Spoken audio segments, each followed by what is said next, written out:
dear friends.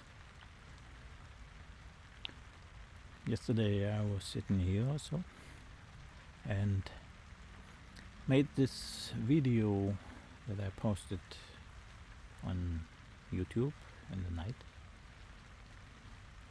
It was a making of my video course for download, my new course called Old School Didgeridoo.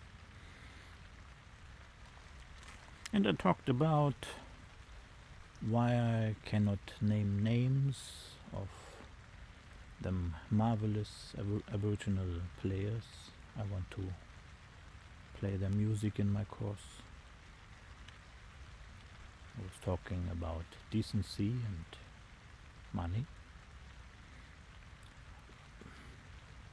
My only intention was to share with you my feelings, my thoughts, why I do it, how I think about it, how I feel about it, and information, nothing more. In the night and in the morning,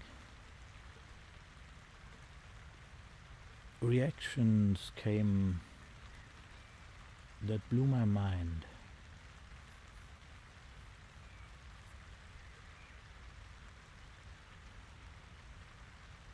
Because in my book of the world,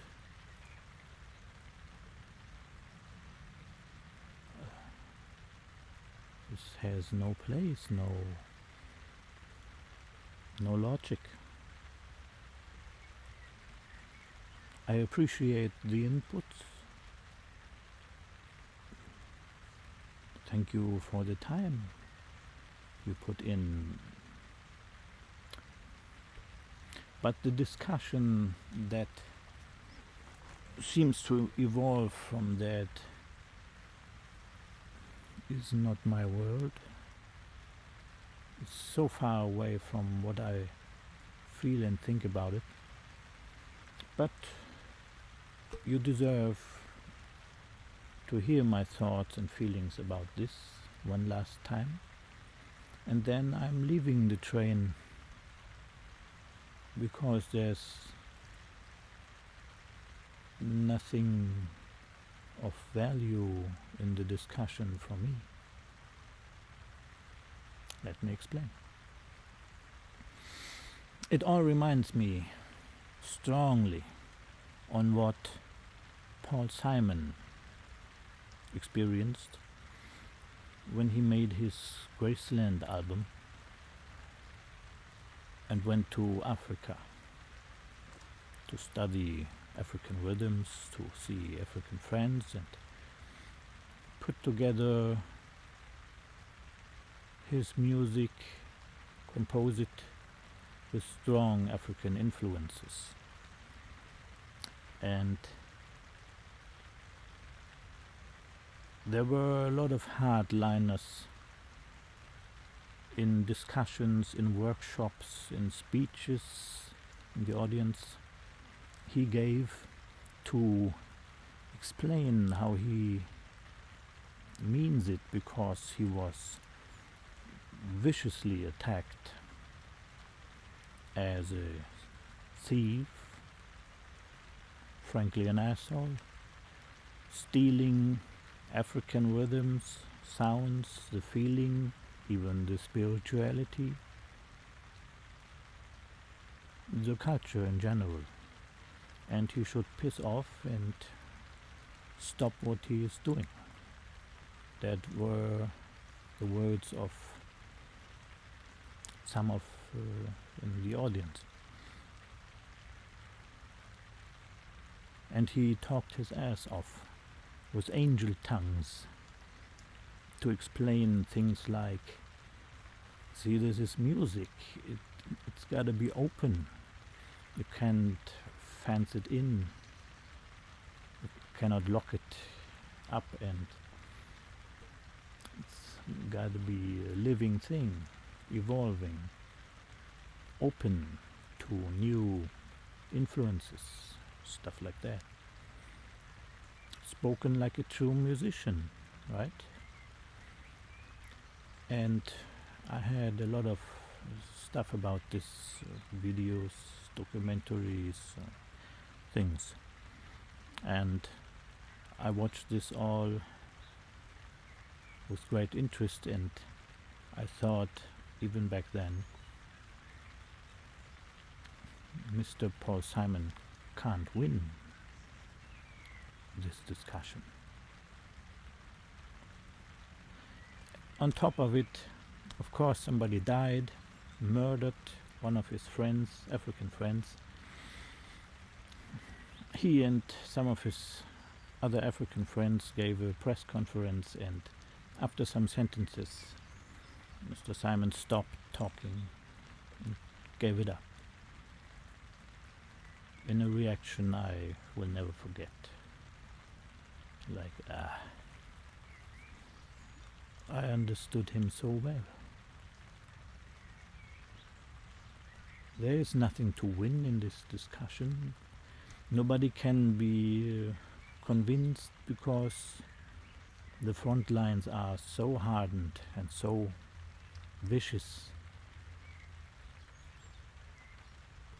There is no winning or convincing. It's all pure madness.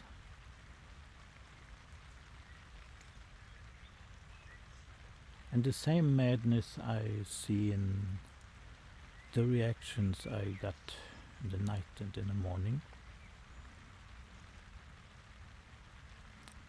Again, I respect the thoughts.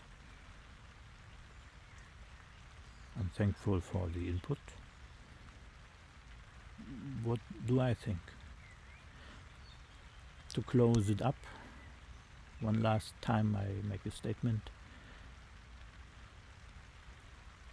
I was advised to fly to Yirkala. I have to do it, because there are, of course, all the people I have to ask for permission, because they own those clans, the music, the rhythms. They play it for hundreds of years. And of course, they all sit in Yirkala,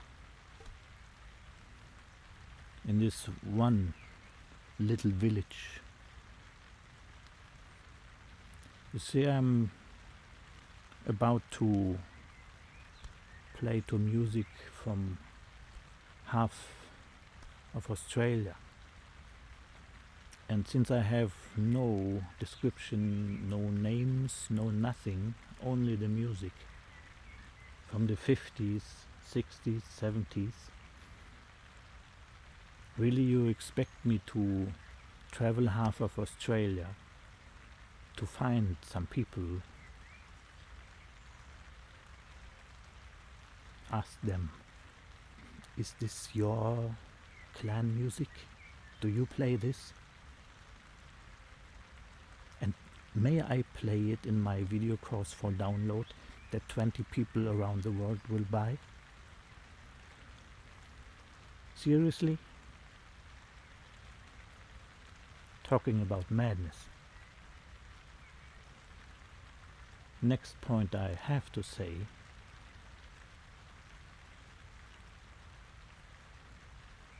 owning something in this universe. See, when we all die, in the last minute of our life, if we have time to think about something, we will definitely recognize one thing. We will understand it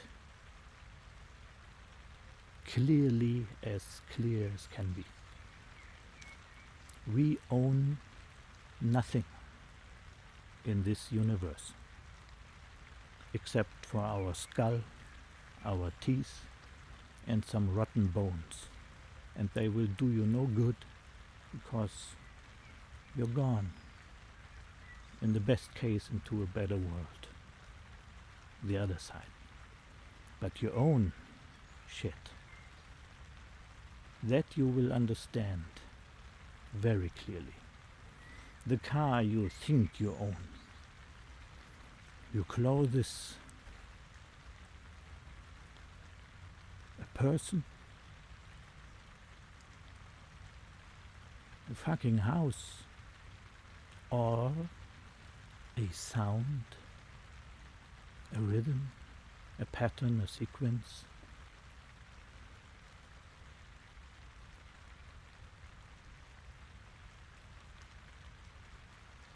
You find you own nothing of this. All this legal shit is a great fucking freaking illusion. If you submit to it, it's your problem. It's your dreaming. Go about it, you have my blessings. I do not.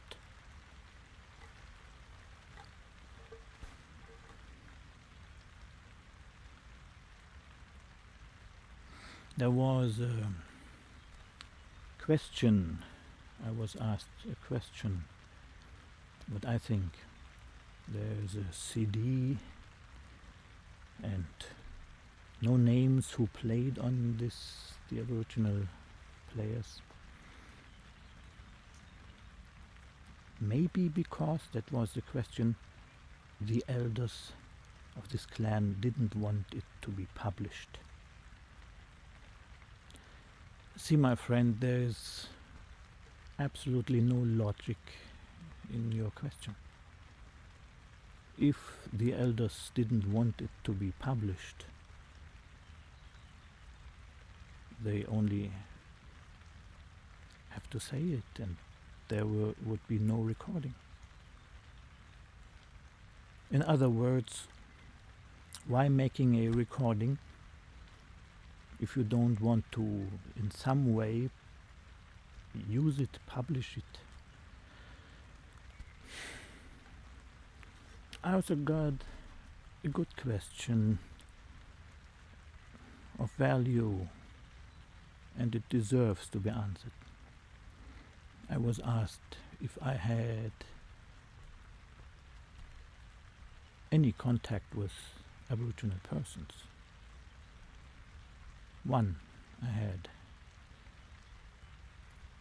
3-4 exchanges of words with a marvelous young player, Iraqi player, Mandapur player, and his English was not so good. He then said to me he has to cut our discussion, our exchange. His elder forbid it. So much for that. So I get it. What I mean, because white men were harshly treating Aboriginal persons in the past. Right, I get it. That's how it is. I didn't murder anybody or betrayed in treaties or something, but that's not my position. What I don't get is this marvelous player who is forbidden to talk with me, for that matter to white players, how he can give workshops teaching white people, showing techniques, playing rhythms. To me this all is madness. And being a musician, at least that you can give me. It has no place. There is no love, no heart warmth, no nothing. There is no openness. It's fascistoid shit. I'm leaving the trend now. I will do what I feel right to do. And that's it.